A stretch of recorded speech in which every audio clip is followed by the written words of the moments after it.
गर्भ संस्कार। गर्भ के पहले और गर्भ काल में यदि माता पिता ध्यान करते हैं तो बच्चे पर इसका क्या प्रभाव पड़ता है। निश्चित ही बच्चे का जीवन जन्म के बाद शुरू नहीं होता, वह तो गर्भ धारण के समय से ही शुरू हो जाता है। उसका शरीर ही नहीं, माँ के पेट में उसका मन भी बनता है, उसका हृदय भी बनता है। माँ अगर दुखी है, परेशान है, चिंतित है तो यह घाव बच्चे पर छूट जाएंगे और ये घाव बहुत गहरे होंगे जिनको वह जीवन भर धोकर भी नहीं धो सकेगा। माँ अगर क्रोधित है, झगड़ालू है, हर छोटी मोटी बात का बतंगड़ बना बैठती है तो इस सब के परिणाम बच्चे पर होने वाले हैं। पिता का तो बहुत कम असर बच्चे पर होता है, ना के बराबर। 99% तो माँ ही निर्माण करती है बच्चे का, इसीलिए जिम्मेदारी उसकी ज्यादा है। पिता तो एक सामाजिक संस्था है। एक जमाना था पिता नहीं था और एक जमाना फिर होगा पिता नहीं होगा, लेकिन माँ पहले भी थी और माँ बाद में भी होगी। माँ प्राकृतिक है, पिता सामाजिक है। पिता एक संस्था है, उसका काम बहुत ही साधारण है जो कि एक इंजेक्शन से भी किया जा सकता है और इंजेक्शन से ही किया जाएगा भविष्य में, क्योंकि इंजेक्शन से ज्यादा बेहतर ढंग से किया जा सकता है। एक संभोग में पुरुष करीब 1 करोड़ जीवाणुओं को स्त्री गर्भ की ओर छोड़ता है, जिनमें से एक इस दौड़ में मां के अंडे तक पहुंच पाता है। जो पहले पहुंच जाता है वो प्रवेश कर जाता है और अंडा बंद हो जाता है। बाकी जो 1 करोड़ जीवाणु हैं वे 2 घंटे के भीतर मर जाते हैं। उनकी उम्र 2 घंटा है।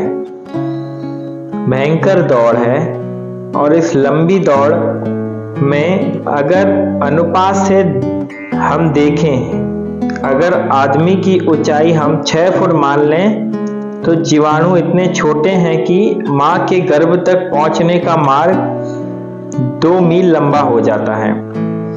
इस 2 मील लंबे मार्ग पर भयंकर प्रतिस्पर्धा है। इसे मैं राजनीति की शुरुआत कहता हूं। इसमें जो पहुंच जाते हैं वो जरूरी रूप से श्रेष्ठ नहीं, संभव है वो जो 1 करोड़ पीछे छूट गए उनमें कोई गौतम बुद्ध हो। कोई भी नहीं जानता कि कौन छूट गए और जो पैदा हुआ है वो आकस्मिक है। ये हो सकता है कि वो ज्यादा शक्तिशाली था इसीलिए पहुंच गया है, लेकिन ज्यादा शक्तिशाली होना किसी को रविंद्रनाथ नहीं बनाता। रविंद्रनाथ खुद अपने माँ बाप के 13वें बेटे थे। ये संयोग की बात है कि इस लंबी दौड़ में रविंद्रनाथ पहुंच सके। अक्सर रविंद्रनाथ जैसे लोग न तो बहुत दौड़ने में उत्सुक हैं, न बहुत प्रतिस्पर्धा में उत्सुक होंगे। शायद मनुष्य का श्रेष्ठतम हिस्सा हम व्यर्थ ही खो रहे हैं, जो कि आसानी से चुना जा सकता है। यह काम विज्ञान करने को है। 1 करोड़ जीवाणुओं में से जब हम श्रेष्ठतम को चुन सकते हैं, तब क्यों नंबर 2 और नंबर 3 को जगह दी जाए। इसीलिए पिता का काम तो समाप्त होने के करीब है गर्भाधान के समय, और यही मेरी पूरी शिक्षा रही, जिसको हर भांति से विकृत करके उपस्थित किया गया। मेरी सारी शिक्षा यही रही कि काम वासना मनुष्य के जीवन का प्रारंभ, मनुष्य के जीवन का सब कुछ है और काम वासना को दबाने की बजाय उसे हम कैसे सुंदर, श्रेष्ठ और शिवत्व की ओर ले चलें, कैसे उसका रूपांतरण हो सके, इस संबंध में चिंतन होना चाहिए। दमन से तो केवल हम रुग्ण व्यक्ति पैदा करते हैं और ध्यान प्रक्रिया है व्यक्ति की काम वासना के परिवर्तन की। अगर काम वासना के क्षणों में स्त्री और पुरुष दोनों ही शांत हैं, मौन हैं, एक दूसरे में ऐसे लीन हैं जैसे कहीं कोई दीवार न हो, उस क्षण में समय जैसे रुक गया, जैसे दुनिया भूल गई। न कोई विचार है, न कोई धारणा है, बस एक आनंद है, एक ज्योति है जिसमें दोनों डूब गए हैं। ऐसे ज्योतिर्मय क्षण से अगर बच्चे का जन्म हो तो हमने पहले ही कदम पर उसे महापाठ सिखा दिया है। हमने उसे सिखा दिया है कि कैसे अंधकार से ज्योति की ओर जाया जाता है। हमने उसे पहला ध्यान का अनुभव दे दिया कि कैसे सब कुछ मौन और शांत और आनंद से परिपूरित हो सकता है। और अगर माँ पूरे 9 महीने बच्चे को ध्यान में रखकर चले, ऐसा कुछ भी न करे जो ध्यान के विपरीत है और ऐसा कुछ करे जो ध्यान के लिए सहयोगी है, तो निश्चित ही इन 9 महीनों में किसी बुद्ध को जन्म दिया जा सकता है। और इन 9 महीनों में उसे प्रेम का अनुभव, शांति का अनुभव, ज्योति का अनुभव हो। इन 9 महीनों में अगर उसे सिर्फ एक ही बात का अनुभव हो, अपनी आत्मशक्ति का, तो वह बच्चा साधारण बच्चा नहीं होगा, वह असाधारण होगा। और हमने उसके जीवन की बुनियाद रख दी और जो मंदिर खड़ा होगा उस बुनियाद पर, वह बुनियाद से भिन्न नहीं हो सकता। इसीलिए जब भी कोई माँ बाप अपने बच्चों के प्रति मुझसे शिकायत करने आते हैं तो मैंने उन्हें कहा है कि तुम्हें चाहे बुरा लगे मगर जिम्मेदार तुम हो, तुमने गलत बुनियाद रखी होगी। आज तुम्हारा बच्चा डकैत है, आज तुम्हारे बच्चे ने खून किया है, तो तुम कहो कि 9 महीने में बच्चा गर्भ में था, तुमने क्या किया था। उसको ऐसी बुनियाद देने का जिसमें खून असंभव हो, जिसमें डकैती असंभव हो, शायद तुमने सोचा भी नहीं था।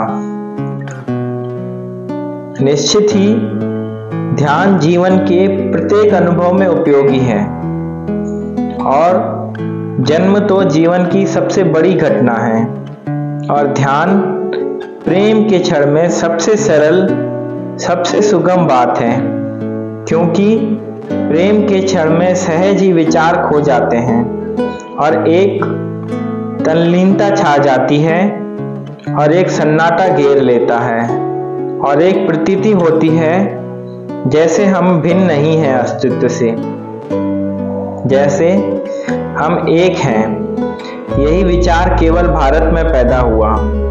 अगर भारत ने दुनिया को कोई भी चीज दी है जिसको वह कह सके कि बिल्कुल उसकी अपनी है, तो वो है तंत्र शास्त्र।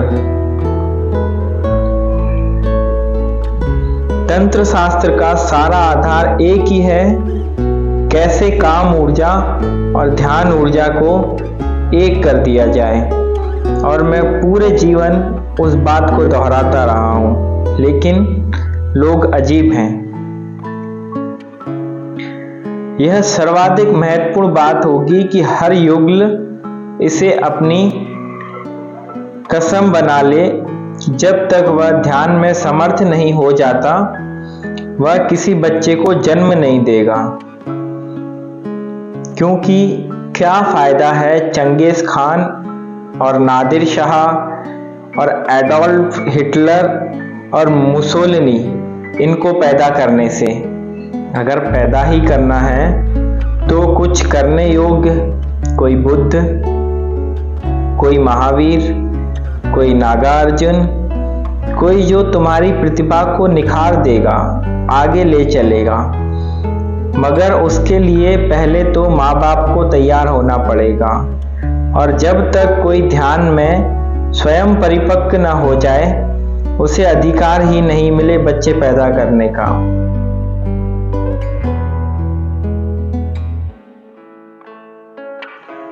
और मेरा अपना अनुभव यह है कि हजारों लोगों के साथ काम करने का, कि पुरुष और स्त्री दोनों ध्यान में रसमग्न होना सीख गए हैं, तो संभोग के क्षण में उन करोड़ों जीवाणुओं में से केवल वही जीवाणु मां के अंडे तक पहुंचने में समर्थ होगा जो उनके ध्यान के साथ एक रसता का अनुभव कर रहा है, क्योंकि उनका ध्यान उन दोनों की शक्ति उसे शक्ति देगा। वह और सबको पीछे छोड़ जाएगा, वह उसकी गति बन जाएगी। ध्यान के बिना बच्चों को पैदा करना जीवन ऊर्जा को व्यर्थ नष्ट करना है।